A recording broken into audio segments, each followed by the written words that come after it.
నమస్తే, welcome to Divyadarshini news. నేను KV. ముందుగా హెడ్లైన్స్. ముఖ్యమంత్రిగా ప్రమాణ స్వీకారం చేసిన తర్వాత రేవంత్ రెడ్డి ఓ దివ్యాంగురాలికి ఇచ్చిన హామీని నెరవేర్చనున్నారు. హైదరాబాద్లోని చంద్రబాబు నివాసంలో తెలుగుదేశం పార్టీ అధినేత నారా చంద్రబాబు నాయుడుతో పవన్ కళ్యాణ్ భేటీ. తుఫాను ధాటికి కొత్త వలస కిరండోల్ కేకే లైన్లో శివలింగపురం వద్ద విరిగిపడిన భారీ కొండచర్య. ముఖ్యమంత్రిగా ప్రమాణ స్వీకారం చేసిన తర్వాత రేవంత్ రెడ్డి ఓ దివ్యాంగురాలికి ఇచ్చిన హామీని నెరవేర్చనున్నారు. ఆమెకు ఉద్యోగం కల్పిస్తూ ఫైల్పై సంతకం పెట్టనున్నారు. ఈ మేరకు సీఎం ప్రమాణ స్వీకార సభకు దివ్యాంగురాలు రజనీకి ఆహ్వానం అందింది. కాంగ్రెస్ ప్రభుత్వం రాగానే రజనీకి ఉద్యోగం ఇస్తానని రేవంత్ రెడ్డి ఎన్నికలకు ముందు హామీ ఇచ్చారు. ఆ హామీ ప్రకారం రేవంత్ రెడ్డి ప్రమాణ స్వీకారం కార్యక్రమానికి దివ్యాంగురాలికి ఆహ్వానం పంపించారు. ఈ సందర్భంగా రేవంత్ రెడ్డి రజనీ ఉద్యోగ నియామకం ఫైల్పై సంతకం చేయనున్నట్లు పేర్కొంటున్నారు. రేవంత్ రెడ్డి ప్రమాణ స్వీకారం కార్యక్రమానికి తనకు ఆహ్వానం పంపడాన్ని దివ్యాంగురాలు రజనీ సంతోషాన్ని వ్యక్తం చేస్తున్నారు. ఇది నీ డీటెయిల్స్ అన్నీ నేను రాసుకున్నామ్మా. ఈ కాగితం నా దగ్గర ఉంటుంది. ఈ ఖైదీ నీకు ఇస్తున్నాను. ఈ కాగితం తీసుకొని డిసెంబర్ 9 నాడు నాంపల్లి కాడికి మన ఎల్బీ స్టేడియం ఉంది కదా, ఎల్బీ స్టేడియంకు రా అనేది ఫాలో నంబర్ రాసుకోమను.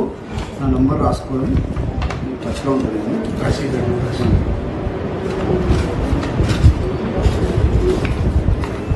ఇది నీ దగ్గర పెట్టు.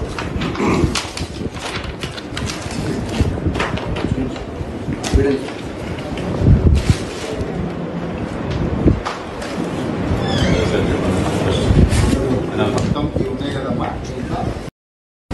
మహాలక్ష్మి గురువులో ఎన్నేళ్లుగా వెంకన్న భక్తులకు అన్నప్రసాదం అందిస్తున్నాం. ఎన్నేళ్లలో ఏనాడు ఏ ఒక్కరూ అన్నప్రసాదాన్ని విమర్శించడం చూడలేదు. తాజాగా వెంగమాంబ అన్నప్రసాదంలో కొంతమంది అన్నం నాణ్యత గురించి అల్లరి చేసినట్లు ప్రచారం చేస్తున్నారు. ఆ సమయంలో దాదాపు 700 మంది ఉన్న ఆ హాల్లో కేవలం 15 మంది మాత్రమే అన్నప్రసాదాన్ని విమర్శించడం చూస్తుంటే దాని వెనుక ఏదో దురాలోచన ఉన్నట్లు తెలుస్తోంది. అన్నప్రసాదానికి సైతం వంకలు పెట్టడం గతంలో ఎప్పుడూ చూడలేదు. అంటే వెంకన్న ఆలయాన్ని సైతం రాజకీయం చేసే స్థాయికి టీడీపీ దిగజారడం బాధాకరమంటూ అన్నిటికీ ఆ వెంకటేశ్వర స్వామి సమాధానం చెప్తారంటూ భూమన కరుణాకర్ రెడ్డి వెల్లడించారు. ఆధ్యాత్మిక సామాజిక సేవ ఈ అన్నదాన క్యాంటీన్లో జరుగుతున్నది. నిన్న కొద్దిమంది అయ్యప్ప భక్తులు సరైనగా అన్నం ఉడకలేదని చెప్పి ఆందోళన చెందటం మేము వాటిని సీరియస్గానే పరిగణలోకి తీసుకుంటాం. కాకపోతే అన్నదానం దగ్గర ఒక్కొక్కరికి ఒక్కొక్క రకమైనటువంటి భిన్నమైన జిహ్వ కూడా ఉంటుంది అన్న విషయాన్ని మనం మర్చిపోకూడదు. కొంతమందికి అది చాలా చక్కగా రుచికరమైనటువంటిదిగా ఉంటుంది, మరొకరికి పడకపోవచ్చు. ఇదందరికీ మనం 10 మంది హోటళ్లకు వెళితే సహపాఠులమే 10 రకాలైనటువంటి వంటకాలని ఆర్డర్ చేస్తాం. నాకు అది నచ్చదు, నేను ఇది తింటాను అని. ఇలా అన్నదానంలో ఇప్పటి వరకు ఒక కంప్లైంట్ కూడా రాలే ఎప్పుడు కూడా. ఈరోజు వచ్చిందంటే వచ్చినటువంటి వాళ్ళ ఎమోషను ఇది కూడా మనం గుర్తుకు తెచ్చుకోవాలి. అలాగని మమ్మల్ని మేము సమర్థించుకోవటం కూడా కాదు. ఖచ్చితంగా తప్పు జరిగితే రెక్టిఫై చేసుకోవటానికి ఎప్పుడూ టీటీడీ సిద్ధంగా ఉంటుంది. But at the same time పనిగట్టుకొని ఆందోళన చెయ్యాలా, అప్రతిష్ట పాలు చెయ్యాలా, అక్కడ ఉన్నటువంటి ఆ ఎమోషనల్గా ప్రవర్తించినటువంటి వాళ్ళు మరీ తట్టి మిగతా భక్తుల్ని పైకి లేపి ఇవి ఏ రకంగా జరుగుతుందో చూడండి అని వాళ్ళ చేత ఆందోళన చేయించటం అన్నది సరైనటువంటిది కాదు, అభ్యంతరకరమైనటువంటి విషయం. మనం దైవ దర్శనానికి వచ్చినటువంటి వాళ్ళం ఈ రకమైనటువంటి గొడవ పెట్టుకుంటే దాని వెనుక ఏదో వెస్టెడ్ ఇంట్రెస్ట్లు ఉన్నాయేమో అనుకునేటువంటి ప్రమాదం కూడా ఉన్నది. అది మీరు వైరల్ చేయొచ్చు. కానీ ఇప్పుడు అక్కడ అదే సమయంలో దాదాపు 700 మందికి పైగా భోజనం చేస్తున్నారు. మీకు మాత్రమే అలా అభ్యంతరం ఎందుకు వచ్చింది? ఇవన్నీ కూడా ఆలోచించాల్సినటువంటి విషయాలు. మళ్ళీ చెప్తున్నా, అట్ ది సేమ్ టైం చిన్న పొరపాటు జరిగి ఉన్న రెక్టిఫై చేసుకోవడానికి మేము సిద్ధంగా ఉన్నాము. అక్కడ పనిచేసే వాళ్ళు తాగుబోతులను, తిరుగుబోతులను ఈ రకమైనటువంటి అపవాదులు వేసి ఎప్పుడూ లేనటువంటి కొండ మీద అలా ఏ రోజు కూడా జరగలేదు, భవిష్యత్తులో కూడా జరగదు. విజిలెన్స్ ఆఫీసర్స్ వీళ్ళందరూ చాలా స్ట్రిక్ట్గా ఉంటారు. అక్కడికి వచ్చినటువంటి వాడు ఏ స్థితిలో ఉన్నాడు, ఎలా పనిచేస్తున్నాడు, ఇవన్నీ కూడా అబ్జర్వేషన్స్లో ఉండేటువంటి విషయాలు. కనుక మీరు వాళ్ళు తాగుబోతోళ్ళని పెట్టి రౌడీలను పిలిచినారు అని చెబితే అది నిజాలు కావని, ఏదన్నా తప్పు ఉంటే ఖచ్చితంగా రెక్టిఫై చేసుకుంటాం. అక్కడ అందరికీ 700 మందికి నచ్చింది, 17-18 మందికి మాత్రమే గొడవ చేసినారన్న విషయాన్ని కూడా గుర్తు చేస్తున్నాం. తెలుగుదేశం పార్టీ అధినేత నారా చంద్రబాబు నాయుడుతో జనసేన నాయకుడు పవన్ కళ్యాణ్ భేటీ అయ్యారు. హైదరాబాద్లోని చంద్రబాబు నివాసంలో పవన్ కళ్యాణ్ చంద్రబాబును కలిశారు. ప్రస్తుత ఏపీ రాజకీయాలపై చర్చించుకున్నట్లు తెలుస్తోంది. ఈయనతో పాటు నాదెండ్ల మనోహర్ కూడా పాల్గొనడం కాస్త ఆసక్తిని కలిగిస్తోంది. టీడీపీ జనసేన ఉమ్మడి మేనిఫెస్టోపై నవంబర్ 4న వీరిద్దరూ సమావేశమయ్యారు.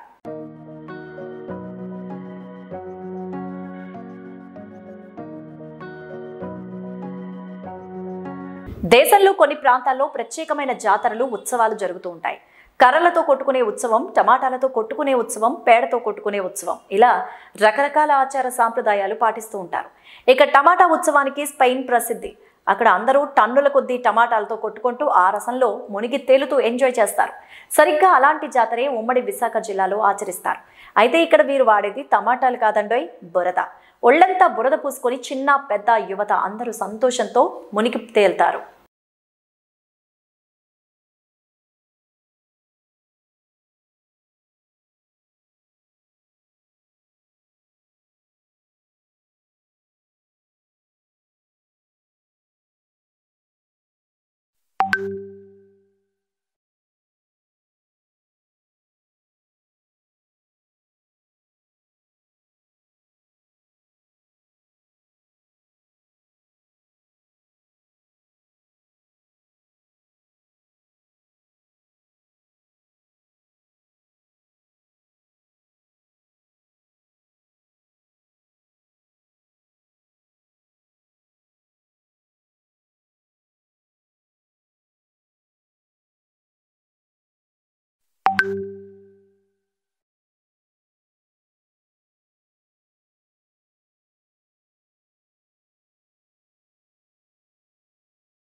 జమ్మూ కాశ్మీర్ పునర్వ్యవస్థీకరణ సవరణ బిల్లుపై లోక్సభలో జోరుగా చర్చ సాగింది.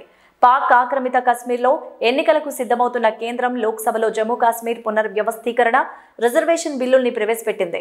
బిల్లు ప్రకారం కాశ్మీర్లో 47, జమ్మూలో 43 అసెంబ్లీ సీట్లు ఉన్నాయి.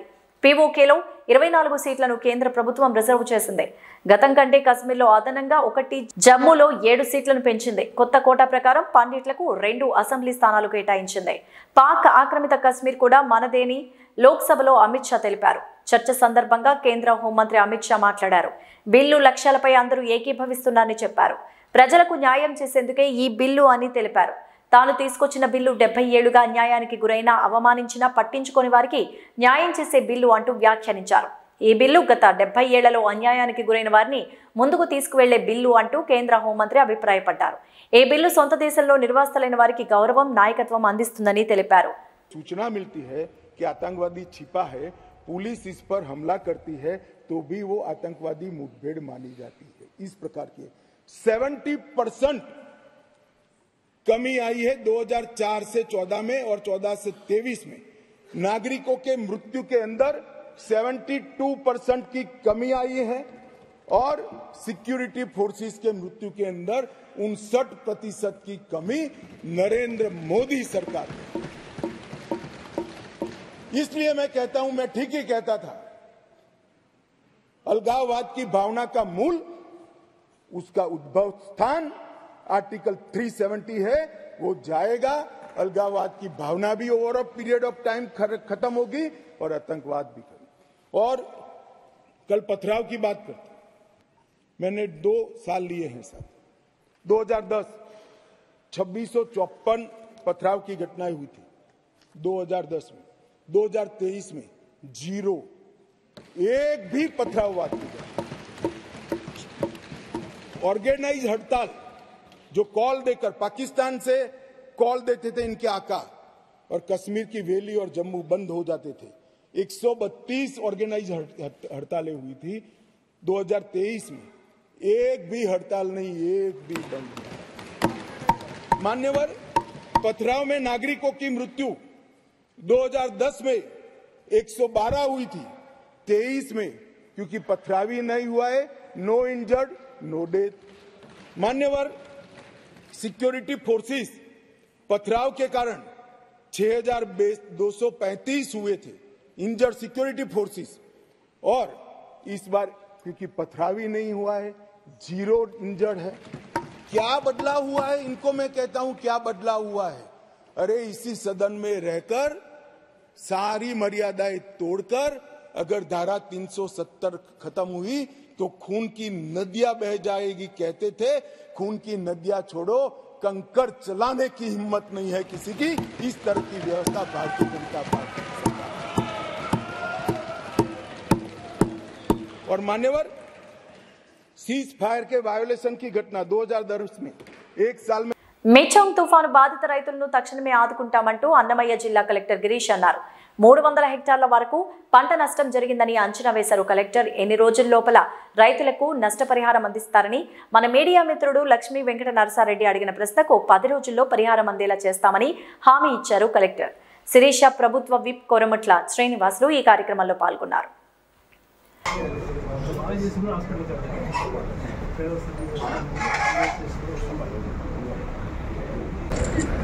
ముఖ్యంగా అరటి పంటలు, పపాయ పంటలు నష్టపోయారు రైతులందరూ కూడా. ఈరోజు కోడూరు నియోజకవర్గంలో దాదాపు అన్ని మండలాల్లో కూడా ఈరోజు గౌరవ ఎమ్మెల్యే గారితో పాటు తిరగడం జరిగింది. చాలా నష్టపోయారు. అంటే కోడూరు నియోజకవర్గంలోనే దాదాపు 3000 ఎకరాల వరకు పంటల్లో నష్టాలు జరిగినట్టు అంచనా రావడం జరిగింది. ఇది ప్రిలిమినరీ ఎస్టిమేషన్. దాదాపు 30 కోట్ల వరకు, 30 నుంచి 40 కోట్ల వరకు కూడా రావచ్చు అని కూడా మనకు నష్టాలు అంచనా వేస్తున్నారు. ఇంకొక 2-3 రోజులు అందరు అధికారులందరికీ కూడా ఇన్స్ట్రక్షన్స్ ఇవ్వడం జరిగింది. 3-3.5 రోజులు అన్ని ఎన్యూమరేషన్ కంప్లీట్ చేయండి. ఏ ఒక్క రైతు కూడా మిస్ అవ్వకూడదు. ప్రతి నష్టపోయిన రైతు కూడా మనకు ఎన్యూమరేషన్ జరగాలని స్ట్రిక్ట్గా ఇన్స్ట్రక్షన్స్ ఇవ్వడం జరిగింది. ప్రభుత్వం కూడా ఆల్రెడీ సీరియస్గా ఉన్నారు. గౌరవ ముఖ్యమంత్రి గారు కలెక్టర్లు అందరితో కూడా వీడియో కాన్ఫరెన్స్ తీసుకొని చాలా స్పష్టంగా చెప్పడం జరిగింది. ఏ ఒక్క రైతు కూడా ఈ తుఫాను వల్ల ఇబ్బంది పడకూడదు. ప్రతి ఒక్క రైతు కూడా ఎవరికి నష్టం జరిగింది వాళ్ళందరికీ కూడా మనము ఎంత త్వరగా సహాయం అందజేయాలని సో మన గౌరవ ముఖ్యమంత్రి గారి ఆదేశాల మేరకు ఈరోజు అందరికీ ఇన్స్ట్రక్షన్స్ ఇవ్వడం జరిగింది. సో ఏ రైతు కూడా అధైర్యపడాల్సిన అవసరం లేదని మీ ముఖాంతరంగా చెప్పవచ్చు. సార్, హెక్టార్కు ఎంత నష్టపరిహారం చెల్లించే అవకాశాలు ఉన్నాయంటారు సార్? హెక్టార్కు ఎంత నష్టపరిహారం చెల్లించే అవకాశాలు? జియో ప్రకారంగా చేస్తామండి. డిఫరెంట్ క్రాప్ బట్టి ఉంటుంది. ఒకదానికి ఇంత ఒకదానికి ఇంత అని చెప్పలేము. కాబట్టి ఇన్సూరెన్స్ కూడా మనకు ట్రిగర్ అవుతూ ఉంది అని వాతావరణ శాఖ వాళ్ళు చెప్తున్నారు. సో ఇన్సూరెన్స్ కూడా 60, 70, 80 కిలోమీటర్స్ పైన స్పీడ్, విండ్ స్పీడ్ ఉంది కాబట్టి అది కూడా ట్రిగర్ అవుతుంది. ఇన్సూరెన్స్ కూడా మనకు వచ్చే ఛాన్సెస్ ఉన్నాయి. సో ఎవరికి కూడా ఇబ్బంది లేకుండా మనం చేస్తాం. సార్, ఎన్ని రోజుల లోపల ఈ నష్టపరిహారం అందజేయచ్చు సార్? ఇంకొక వారం లోపల మేము అందరికీ కూడా ఎన్యూమరేషన్ అయిపోతుంది. 10 రోజుల లోపల నష్టపరిహారం కూడా అందజేయడం. ఆల్మోస్ట్ 300 హెక్టార్స్ డ్యామేజ్ అయిపోయింది. ముఖ్యంగా పొల్లంపేటలో దాదాపు 1600 హెక్టార్స్ పైగానే, ఓలర్పల్లిలో దాదాపు 1300 హెక్టార్స్ పైన, కోడూరులో కూడా 700 హెక్టార్స్, చిట్టువేలో కూడా 500 హెక్టార్స్. ఓవరాల్ ప్రిలిమినరీ రిపోర్ట్ ప్రకారము కలెక్టర్ ఇచ్చిన రిపోర్టు, హార్టికల్చర్, అగ్రికల్చర్ రిపోర్ట్ వరకు కూడా ఇంతవరకు నష్టమైంది. దాదాపు 30 కోట్ల పైన ప్రిలిమినరీ రిపోర్ట్. అది 50 కావచ్చు, 60 కావచ్చు. మేము ఒకటే చెప్తున్నాం, క్లియర్గా కలెక్టర్ గారు అన్ని మండలాలు కూడా చాలా టైం కేటాయించి రైతులను ఆదుకోవాలని ఉద్దేశంతో కలెక్టర్ గారు చాలా పిన్ టు పిన్ కూడా చూడడం జరిగింది. చాలా సంతోషం. కలెక్టర్ గారు థ్యాంక్ యూ చెప్తున్నాం. ఎందుకంటే ప్రజలపైన గౌరవ ముఖ్యమంత్రి ఏదైతే ఒక ఇది పెట్టుకున్నారో అదే నేపథ్యంలో కలెక్టర్ గారు కూడా చాలా స్పష్టంగా చూసి రైతులకు హామీ ఇవ్వడం జరిగింది. ప్రతి రైతును కూడా మేము, ఎందుకంటే ప్రతి చెట్టుకు కూడా ఎన్యూమరేషన్ చేయడానికి రెడీగా ఉండేదని ప్రభుత్వం సిద్ధంగా ఉంది. దాంతోపాటు గతంలో కూడా కొన్ని పెండింగ్స్ విషయం కూడా ఈ ప్రభుత్వం వస్తానే ఇమ్మీడియట్లీ కూడా వాళ్ళకందరూ కూడా ఎన్యూమరేషన్ ఇవ్వడం జరిగింది. ఇటు రీసెంట్గా పుల్లంపేట, పోలవరపల్లి జరిగిన అంటే అన్సీజన్ దాంట్లో కూడా దాదాపు ఒక 100 కోట్ల పైగా ఉంటే ఇమీడియట్ కలెక్టర్ గారిని దాన్ని నోటిఫై చేయించి ఇంక్లూడ్ గవర్నమెంట్ ఇచ్చి వాళ్ళకి కూడా ఎన్యూమరేట్ చేయడం జరుగుతుంది. అంటే ప్రభుత్వం అంతా చిత్తశుద్ధితో అంత నిబద్ధతతో ముఖ్యమంత్రి పనిచేస్తామని చెప్పేదానికి ఒక ఉదాహరణ. దాంతోపాటు ఈరోజు చూసిన ప్రతి రైతుకు కూడా సాధ్యమంత వరకు ఎందుకంటే గతంలో ఒక ఏదో ఇన్సిడెంట్ జరిగితే మేము ఇప్పుడు 3 సంవత్సరాలకు 7 సంవత్సరాలకు ఇచ్చేది ఈ ప్రభుత్వం అడగాలేదు. ఇమీడియట్గా ఎన్యూమరేషన్ అధికారులతో అయిపోతానే కలెక్టర్ గారు అంశాన్ని పంపిస్తానే విత్ని 30 days అలా 90 days ఇచ్చే పరిస్థితి చేస్తున్నాము. కాబట్టి రైతులు ఎక్కడ ఆందోళన పడాల్సిన అవసరం లేదు. ఖచ్చితంగా మీ యొక్క భుజం తట్టే ప్రభుత్వం మీద ఖచ్చితంగా ఆదుకుంటామని మీకు తెలియజేస్తుంది. అందరూ కూడా కోఆపరేషన్ అందరూ ముఖ్యంగా మీడియా మిత్రులు కూడా చాలా వరకు అప్రమితంగా కేడర్తో పాటు మీడియాలో కూడా చాలా మంది మాట్లాడుకుని సజెషన్గా చేస్తున్నారు. మీకు కూడా ధన్యవాదాలు. ముమ్మిడివరం తెలుగుదేశం పార్టీ కార్యాలయంలో అంబేద్కర్ 67వ వర్ధంతి ఘనంగా జరిగాయి. భారత రాజ్యాంగ నిర్మాత డాక్టర్ బిఆర్ అంబేద్కర్ దళితులకు మాత్రమే నాయకుడు కాదని, భారతీయులందరికీ ఆరాధ్యుడేనని, దేశ ప్రజలంతా అంబేద్కర్ అడుగుజాడల్లో నడవాలని రాష్ట్ర తెలుగుదేశం పార్టీ ఉపాధ్యక్షులు ముమ్మిడివరం మాజీ శాసనసభ్యులు దాట్ల బుచ్చిబాబు పేర్కొన్నారు. బుధవారం ముమ్మిడివరం తెలుగుదేశం పార్టీ కార్యాలయంలో డాక్టర్ బిఆర్ అంబేద్కర్ వారి 67వ వర్ధంతి కార్యక్రమం జిల్లా ఎస్సీ సెల్ అధ్యక్షులు పొద్దోకు నారాయణరావు అధ్యక్షతన నిర్వహించారు. ఈ కార్యక్రమానికి ముఖ్య అతిథిగా విచ్చేసిన బుచ్చిబాబు మాట్లాడుతూ అంబేద్కర్ పేద, బడుగు, బలహీన వర్గాల అభ్యున్నతి కోసం రాజ్యాంగాన్ని నిర్మించారని, అంబేద్కర్ రాజ్యాంగంలో పొందుపరిచిన హక్కులను అమలు చేయడంలో రాష్ట్రంలో తెలుగుదేశం పార్టీ మాత్రమే అంబేద్కర్ ఆలోచన విధానంతో ఆయా వర్గాల ప్రజల అభివృద్ధి కోసం కృషి చేస్తోందన్నారు. 1990లో అప్పటి నేషనల్ ఫ్రంట్ చైర్మన్ గా ఉన్న ఎన్టీ రామారావు సిఫార్సు మేరకు అంబేద్కర్ కి భారతరత్న అవార్డు ఇవ్వడం జరిగిందని, దళిత ఐఏఎస్ అధికారైన కాకి మాధవరావును రాష్ట్ర చీఫ్ సెక్రటరీగా నియమించిన ఘనత ఒక తెలుగుదేశం పార్టీకే దక్కుతుందన్నారు. తీవ్రమైన అన్యాయం చేసింది ఈ వైఎస్ఆర్ ప్రభుత్వం. దాన్ని మనందరం కూడా గమనించాలి.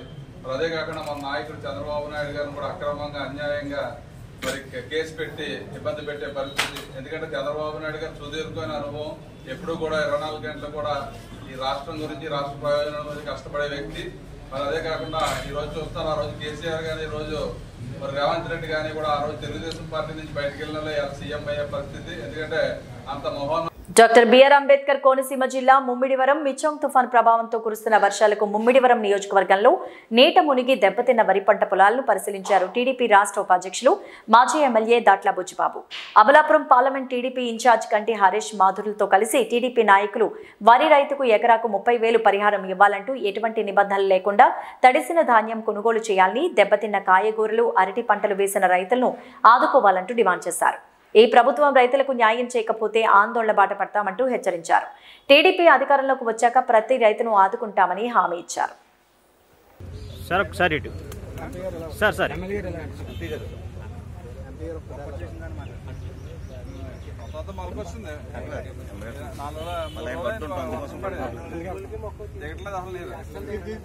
డ్రైనేజ్ బాగా డిపార్ట్మెంట్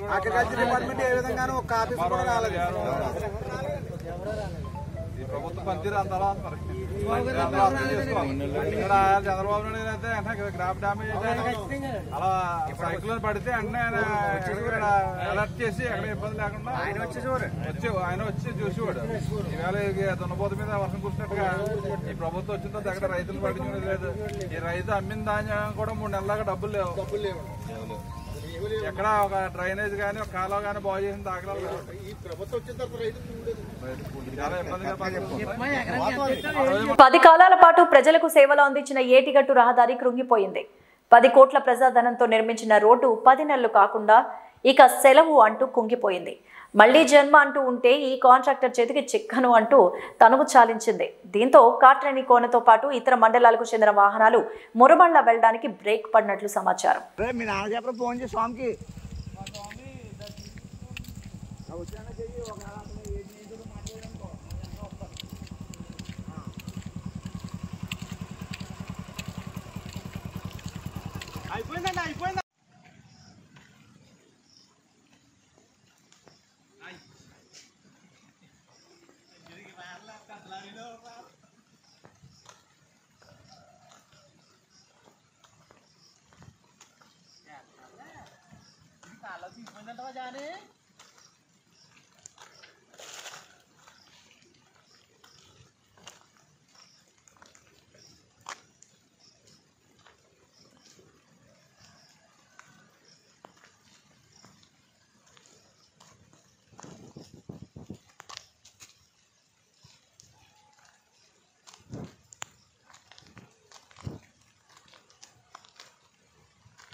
తుఫాను కారణంగా ఇళ్లు దెబ్బతిన్న బాధితులకు తక్షణ సాయం కింద 10,000 అందజేయాలని సీఎం జగన్ కలెక్టర్లను ఆదేశించారు. బాధితులకు సాయంపై అధికారులు మానవత్వంతో వ్యవహరించాలంటూ సూచించారు.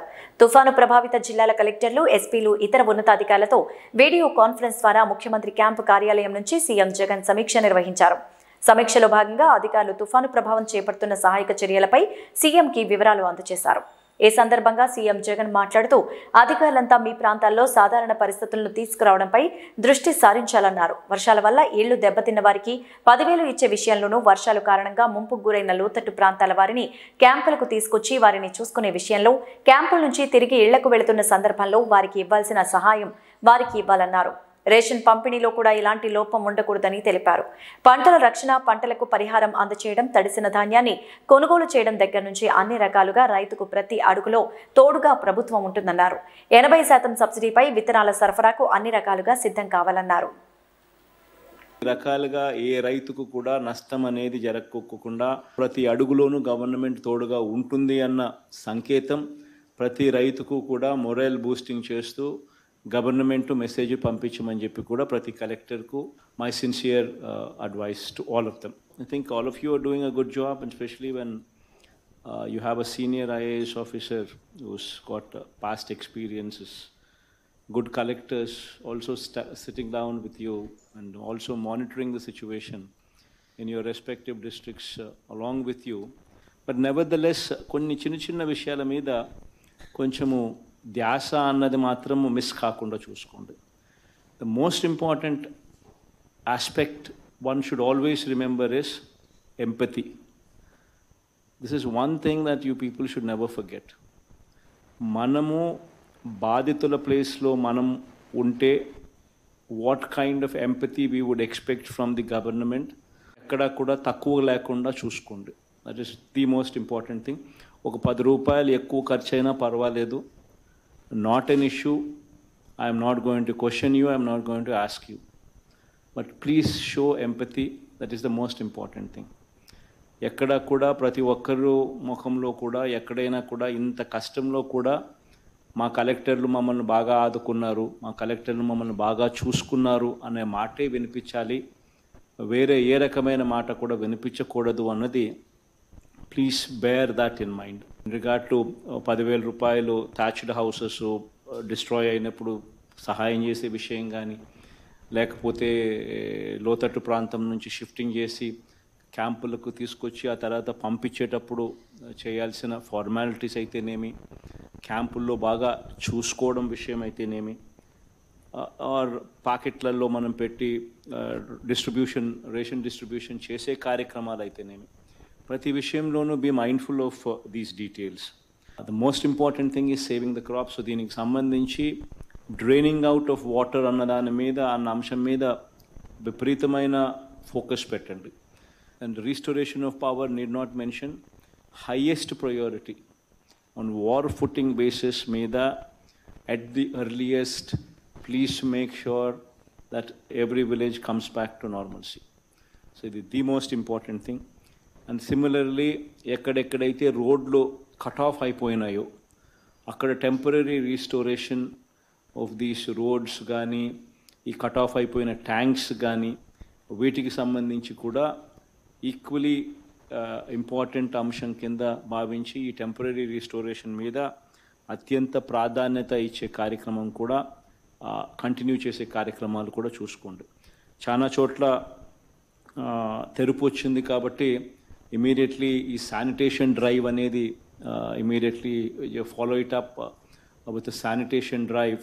కమ్యూనికబుల్ డిజీజెస్కు తావివ్వకుండా proper safeguards are put in place and proper safeguards are taken.